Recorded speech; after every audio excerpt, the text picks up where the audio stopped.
Thank you all for coming. There's so many people here. Can you all hear me? Yeah? Yeah? Okay. I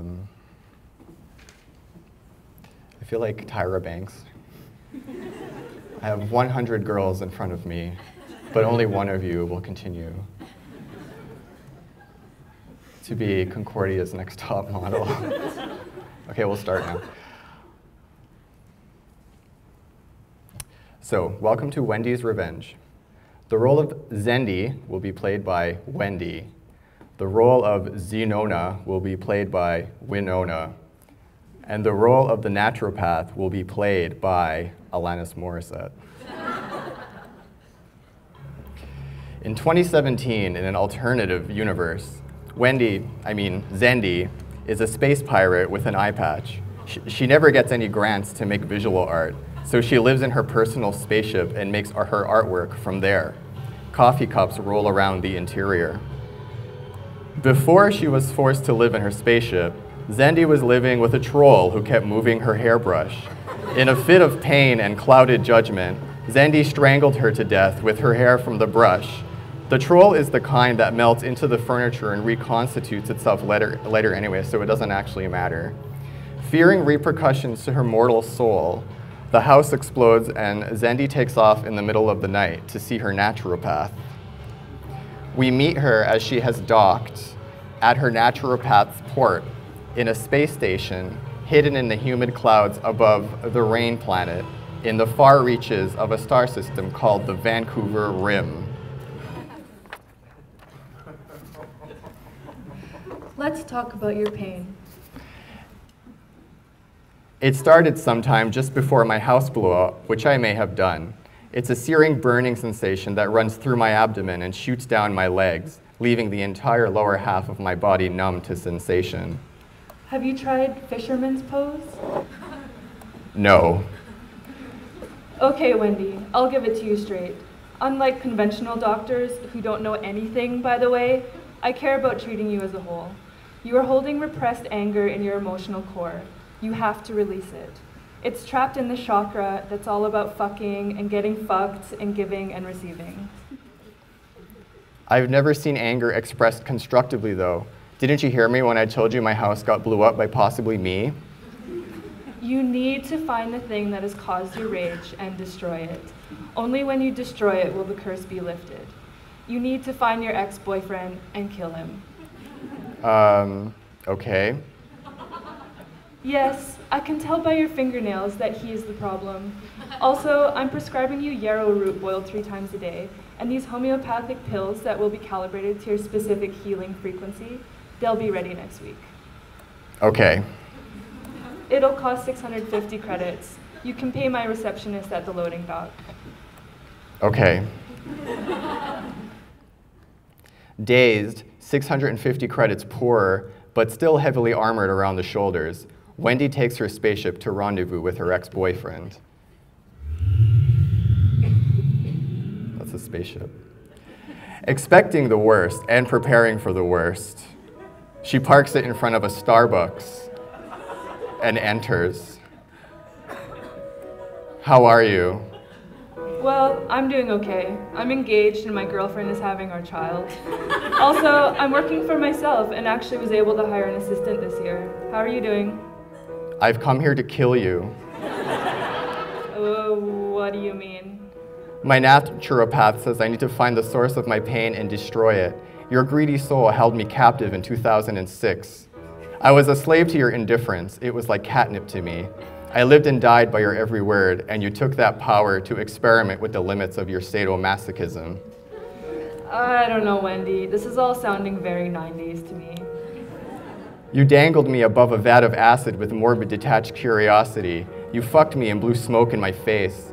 I took it all in from every hole and began to tighten up inside. And now that constriction is choking me to death, in the middle of my body, my sexual organs soon to be numb, overgrown, chipped monuments to the worship of indifference, just like the Easter Island statues whose bodies are obfuscated and buried underground. As far as I can recall, you came to me with that death instinct. You trained me on how to treat you. You wanted to be unspooled, but as a result are now a tangle on the floor. But why were you so willing to undo me? I was 21. This was before I got my MFA and went to Indonesia. Empathy is key. People can change, you know. All hostile comments will be deleted. I'm signing out of this for a while. I really need to get some artwork done, and it's distracting. Reach me via email if you need to chat. So Mr. X begins to disappear, like a mix between being beamed up and something smoky. Zendi gets back in her space cruiser, and as she's riding through space, she realizes her ship is at 10% battery. She turns it off and crash lands on purpose, because whatever, on a planet made entirely out of amber liquid. Yes, it's kombucha. Her ship sinks thousands of feet into the deep probiotic abyss. Little pellets of vitamin C drink mix hit her windshield. The whole planet is something you drink when you're hungover. Through her viewfinder, she sees a figure floating in front of her. She opens her hatch and lets the figure in. Dripping wet, the figure makes her way into the cockpit. It is the curator. Can I have a towel, please? You smell really bad. Yeah, kombucha smells bad, but it tastes really good. True. Anyway, thank you for rescuing me. I was working at an art institution on the kombucha seafloor. A day of reckoning came just today. Everyone who had good ideas was sucked into a reverse sea volcano, and everyone who had bad ideas hung onto their desks tightly enough to survive. So now the whole organization is run by people with bad ideas. Well, I guess we can call this a studio visit then, since I'm an artist. Yes, I know you're an artist. I've known about your work for some time. You make provisional work from the floor of your spaceship, and you move around with it. It's mostly fabric and flags you can fold and unfold and stuff under your cockpit seat. And it's about the body, sort of. I've been watching your career for a while. I think we should do an exhibition together. That'd be cool, but if you can give... That'd be cool, but if you can give me the money up front, that'd be better. I really think we should work together, even though I can't find the funds just this second. Okay, sure. I have nothing going on right now except this thing where I have to find the source of my pain and destroy it. How interesting. Is there a way you can make that rage a part of your research for this exhibition? Maybe let me put a bibliography together for you to look at. I'm glad we've decided to do this. Actually, I don't know. It seems like this pain is so artless and shitty. It's not really art. Like, I think it exists outside of my desire to live and make work. It's not some romantic catalyst for beautiful, tortured, amazing artwork. It's rotting and infecting everything in the center of me. Like, I know Kathy Acker's character Janie has pelvic inflammatory disease, but still, the semiotic triangle between the sick author, the sick character, and the healthy reader doesn't balance out.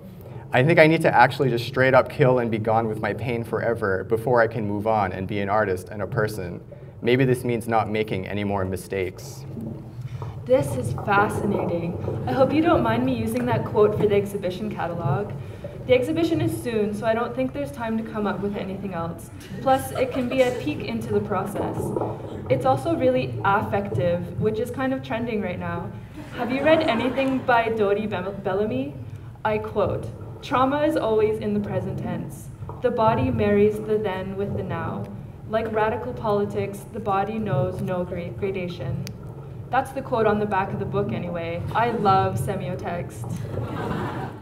Okay, yeah, but I wish I knew a way to eliminate pain that wasn't just some exhibition that's in proximity to embodiment but doesn't quite get there. Maybe this is why some artists don't do figuration. A drawing of a dick means too much. It makes you seem fucked up or abject or traumatized.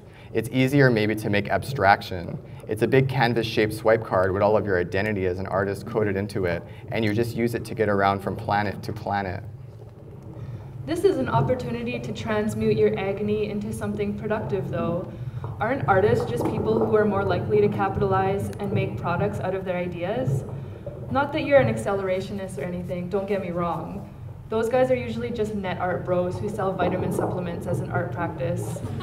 Plus, there's $200 in it for you that I just managed to find soaking wet in my pocket. I'm sorry it smells like kombucha.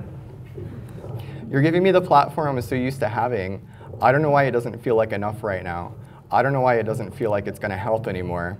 I think I need to power this spaceship up, kill this project, destroy the source of my pain, whatever that is, and drop you off at the nearest Tim Hortons. Sorry. It's too late. We're already in the exhibition space. How did that happen? While you were talking, I navigated your ship into this institution I'm aligned with. And it's true. Wendy's ship is now sitting in the white space of a gallery. She is escorted by the curator and 2 gallery assistants who are like guards but dressed in all black and with no weapons, out of the ship into a small jail cell. Just hang out here in jail until one of your pieces sells, and then you can use that money to bail yourself out. What do you mean, sell? Sorry, I was a curator until you rescued me and your spaceship from that collapsing institution. I'm a gallerist now. How soon are you going to sell one of my works? I don't know, maybe never. I have my stars that keep me in business, but it's good to have a woman on my roster. Anyway, bye. The gallerist disappears in a cloud of green smoke. Zendi realizes she's sharing a cell with another prisoner artist. This is Zenona. Zenona is wearing a fur hat and a black blazer and 2 long braids. She kind of looks like a Soviet revolutionary, whatever that means. It means nothing maybe because she's indigenous actually. How long have you been here? Not long, but sometimes I like to sit here. It's kind of daunting thinking of leaving your gallery, you know? Plus nothing is permanent. My name is Zendi. Yes, I know. My name's Zenona, you're Zendi. We both know this already because everybody knows everybody, basically. So wait, are you saying you can leave at any time, but that you're staying here on purpose?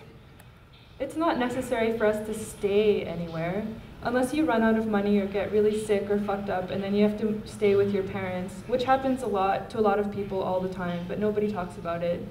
Writers are porous, or should be, so it's okay to sit for a while somewhere because you can always move somewhere else in your mind. Even if you don't want to, you will anyway. So why don't you just get out right now? I don't know. I guess I feel stuck. Sometimes, even though you know better, it's easy to get trapped in your thoughts, even though they might not be true. That's why I've been sitting here chain smoking for 8 months. How did you end up here? My naturopath said I need to go find the source of my abdominal pain and destroy it to be happy, but I somehow ended up planning an exhibition about trauma instead. I look calm right now, but the pain is still present. Even if the show happened, I'd be standing there at the gallery drinking wine in private agony. Well, I don't know. I think talking about this helps me at least. It's good you showed up. Maybe discussion is what opens it up, like the 5th element. We can tap our heels together. Sherman Alexie said the reservation felt like a prison, but as a writer, he can stand in the doors of the prison now. He can choose when and how to move in and out of the bars of his prison. Yeah. Like maybe I can come back here to this prison once one of my works sell. It could be a part of the economy of my nomadic self, which is about running away, yes, but also coming back and running away again. Okay, yeah. But in the meantime, what does talking about this mean for our ability to move in between the bars of our prison? What is it doing for us right now? And so, through this musing, Zendi and Zenona find they suddenly can step through the bars of the prison. Nobody notices when they power up the spaceship and leave Kombucha Planet. It's a spaceship. So now what? I don't know. I still haven't found the source of my physical pain, and my spaceship is at 1% battery. Even if I did take a self-care selfie right now, my ship would die, crash into that planet made of shit, and explode. Let's go to the Vancouver Rim and get a cheap charger in Chinatown. Okay, I have to see my naturopath at her port in the clouds anyway. So the spaceship is parked in front of a noodle house. While Zenona sips some congee in the cockpit and watches Netflix and humid drops crawl down the spaceship windshield, Zendi makes her way into the Sky Mall, into her naturopath's office. So, Zendi, what did you learn on your journey? Nothing, but I had some time to think on the way here. Also, I went on my phone and WebMD'd some stuff. It seems like through a process of cognitive behavioral therapy and an endless game of self-trickery to switch to positive thoughts, I can choose to be in an endless conflict with myself forever. It's equally as challenging as wallowing in despair, but there's the bittersweet gift of awareness, and I will likely brush my hair and bathe more often. Oh, Zendi, that's where you're wrong. It's not you who's in conflict, it's the world that is in conflict. Okay. Also, these liver pills will help you. They're made of yellow burdock root and actual liver. They're 500 credits. You can pay my assistant at the loading dock. We take debit now. See you soon. Zendi returns to her ship and plops down defeated next to Zenona. I don't understand why you keep giving your money to that person. It's like a ritual, I think. It's like a really expensive form of meditation. I don't really believe it works unless I'm spending money. Here, open your fortune cookie. What does it say? A smile increases your face value. Is this really it, Zenona? I was sent to find the source of my pain, and I didn't find anything. There's no sense of closure. There doesn't seem to be any solution to my private agony, and we never even revisited my ex. I don't even know where he is now. From his posts on Instagram, it looks like he's preparing for his show at MoMA PS1. Ugh. Zendi, have you tried crying? No. It seems to me that crying is a much more mature solution than revenge or aggression. I don't know. Just try. What if it doesn't fix anything? Well, that's something worth crying about, isn't it? Because it's true. It doesn't seem like I'll ever get better. I feel so hopeless. I just want my pain to go away. I just want to know that there's a light at the end of the tunnel. I'm tired of feeling this way. I can't pretend that I'm okay anymore.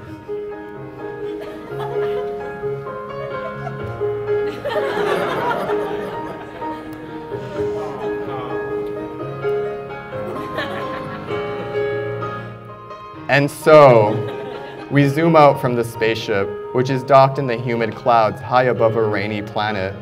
We zoom out from two new friends who will likely help each other out now, who are able to say how they feel and feel less alone with each other. Even though things are and can be miserable, especially in this climate, especially in this dead, dry Mad Max economy with no feelings and no money, where revenge is impossible, as it turns out. But maybe that's fine. Somewhere across the galaxy, there's a 16-bit sandor in the bowels of a pyramid with Zendi's face on it in hieroglyphics that aren't Egyptian. There's something else. Suddenly, the hieroglyph door budges slightly and opens. And then with a slow grinding noise, it begins to open, momentarily revealing a bright light beyond. It closes shut again. Nobody witnesses this. Thank you.